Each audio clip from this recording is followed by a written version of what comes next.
বিশ্ববিখ্যাত অস্কার জয়ী Indian music composer A R Rahman, যার বিরুদ্ধে এবার উঠেছে কপিরাইটের অভিযোগ। তিনি নাকি সুর নকল করেছেন, আর এই অভিযোগের উপর ভিত্তি করে এআর রহমান এবং প্রোডাকশন হাউসকে 2 কোটি রুপি জরিমানা করেছে হাইকোর্ট। অভিযোগ উঠে 2023 সালে মুক্তি পাওয়া সিনেমা পন্নিয়িন সেলভান 2 এর গান বীরা রাজা বীরার বিরুদ্ধে। অভিযোগ এনেছেন প্রখ্যাত ধ্রুপদী কণ্ঠশিল্পী, পদ্মশ্রী পুরস্কারপ্রাপ্ত ফাইয়াজ ওয়াসিফউদ্দিন ডাগর। তার দাবি, বীরা রাজা বীরা আসলে তার পারিবারিক রচনা শিবা সত্যি থেকে নেয়া। ফাইয়াজ দাবি করেছেন, বীরা রাজা বীরা গানের সুর, তাল ও লয় শিবা সত্যি এর কার্বন কপি, যদিও গানের কথা আলাদা। তিনি গানটির ওপর স্থায়ী নিষেধাজ্ঞা এবং ক্ষতিপূরণ চেয়েছেন আদালতে।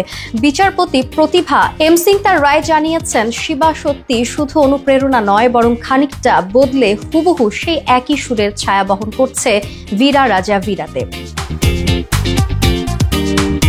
অন্যদিকে এআর রহমান এই অভিযোগ অস্বীকার করেছেন। তিনি জানিয়েছেন, শিবা সত্যি একটি প্রাচীন ধ্রুপদী ধারা, যা জনগণের সম্পদ, আর তার কম্পোজিশন বীরা রাজা বীরা সম্পূর্ণ মৌলিক, যেখানে রয়েছে 227টি স্বতন্ত্র সুরের স্তর এবং পশ্চিমা সঙ্গীতের ছোঁয়া।